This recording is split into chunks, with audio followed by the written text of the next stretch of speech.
It's Andrea from the hospital, and I finally got my TPN. Yay! Which, if you have been following it all, that's actually a really good thing that we have the TPN going. So, since I'm on TPN now, we thought it would probably be beneficial from a gastroparesis standpoint to explain about TPN. Please excuse the towel on my tummy because I have some serious problems with my tube, and I'm draining things out of my tummy site that I shouldn't be draining. So we're just trying to keep my clothes somewhat dry at this point. Anyway, TPN is nutrition that is given through your veins directly into your heart, and it's given through a central line like a port, a PICC line, a Hickman line, a Broviac. I personally, mine is given through a Hickman line that goes into my chest. This lovely thing right here. This one is TPN. And it gives you all the nutrition that you need in a day. So basically a nutritionist comes in and she decides how much nutrition your body needs, how much of each, vitamin and everything, how much you need basically for your individual body. And they individualize the TPN for your body. Now, what I've understood is usually TPN these days is white, because it contains what's called lipids in it, which are basically fats. That's all it is. And that's usually in your TPN every day.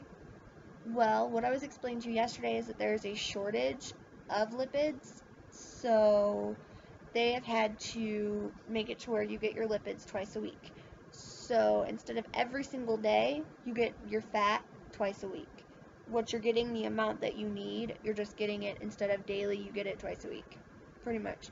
And every other day, you get a fluid that is yellow to a pale color, clearish color. It's depending on what's in it, basically. And that has all of your vitamins, and it's got proteins and sugars and everything that you need to get to your calorie count. And it can be run over, Lord knows, it can be run over 24 hours, it can be run over 16 hours, it can be run over 12 hours.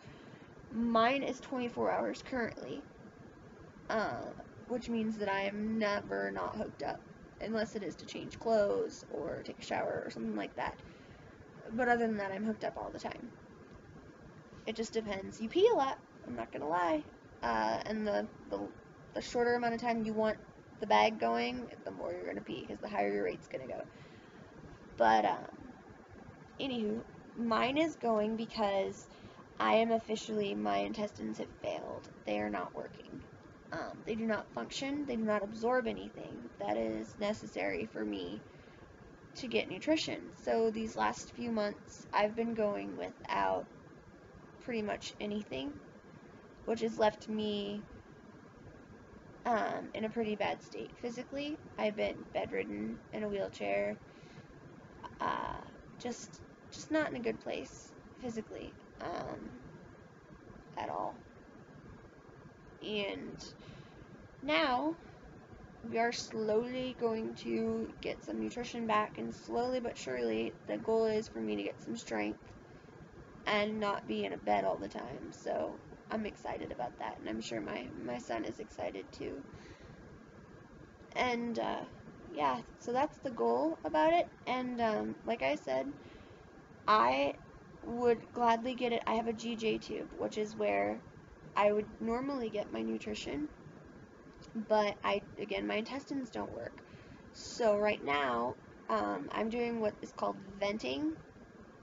And if you know anybody with gastroparesis who's on tubes, and they have a G-tube also, it's generally because it's being used for venting and decompressing. Basically, your gut can get so bloated and so full, and you feel like you're feeling a lot of pain, and you're feeling really nauseous, and there's only one way to avoid throwing it up or just being in that pain, and that's to get it out. Well, what they do is they use the port that's in your stomach, and they hook it up to a tube like this, and it drains to a bag, that's down there. I'm not going to show you because it's gross. But it tries to get out some of that pressure and make you feel a little bit better. I'm doing that 24/7 right now, which is kind of dangerous, but I am in the hospital, so they're kind of doing that on their own. They're watching it. I'm pretty safe. Yeah, so that's pretty much what that is. And also, part of being in the hospital, not just with gastroparesis, but generally if you're in starvation, they're going to want to watch your heart a lot because your heart rate could be messed up, and if you're really, really bad off when it comes to your nutrition, your heart rate can actually slow down to a dangerous level when you're sleeping. And so they're going to put you on what's called telemetry, which is basically this. It's a heart monitor.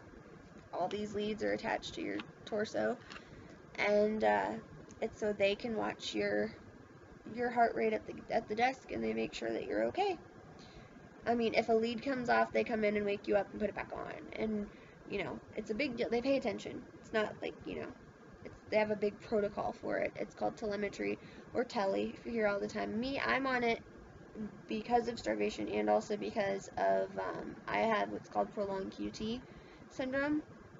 I have a wonky heart rate, heart rhythm, and with messed up electrolytes and stuff, I have a tendency to faint, and they would prefer to know if my heart tries to stop. And when you have electrolyte imbalances, there's a good chance, there's not a good chance, but if it's really, really bad, you could have a heart attack. And heart attacks can leave you, either dead, or if you go without oxygen long enough, you could end up brain dead. Yeah, incapacitated that way. Also, another part of the hospital is pain control, which gastroparesis is a tough thing to control pain-wise because it's pain medications slow your gut down. So that's the last thing you want when your gut's already slow. Mine is not being used for 1 and for 2. My gut is actually, my intestines empty very rapidly. My stomach doesn't do anything, but my intestines empty very rapidly, so that makes them basically a failure. They're useless. So I am on pain medicine, and it can be given by the nurse, or if you're in a situation like mine, they give it to you PCA, which is basically every 10 minutes I can push this button, and you hear that sound, and that means that I'm getting my pain meds. I get 0.5 of Dilaudid every 10 minutes, up to 6 times an hour. It's a pretty high dose. You're not going to get that if you go to the hospital unless you have a pre-existing condition and a tolerance to pain medication like I do, and some of my friends do. But if you want to get a slight idea about what this stuff is, I can try to show you.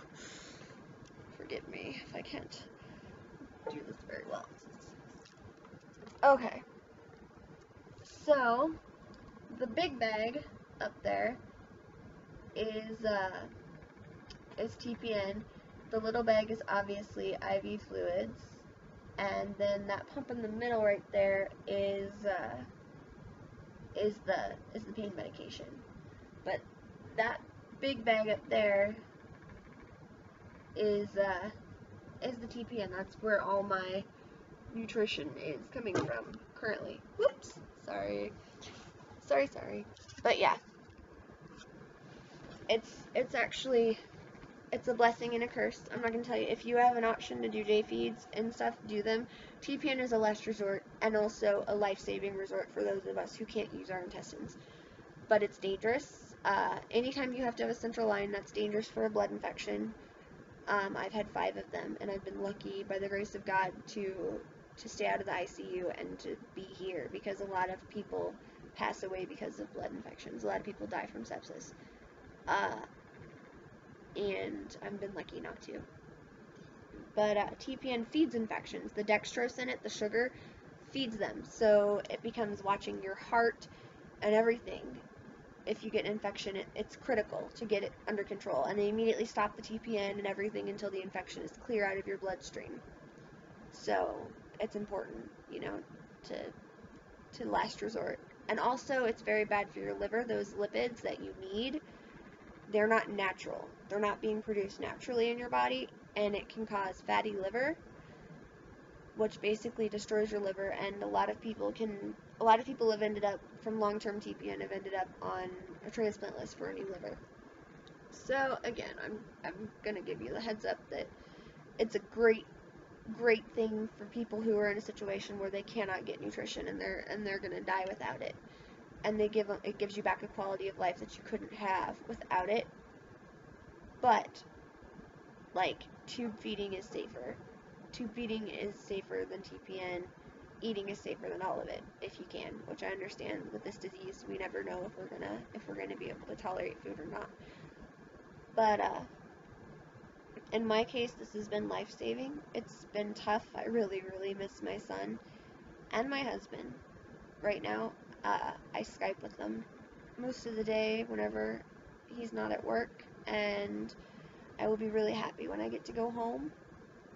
But for now, I just wanted to let everybody know that I'm in the hospital and getting nutrition and getting the help I need.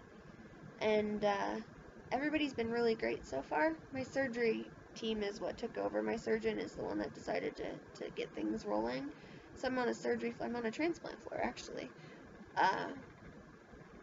Everybody's been really great and been spreading the word about our gastroparesis.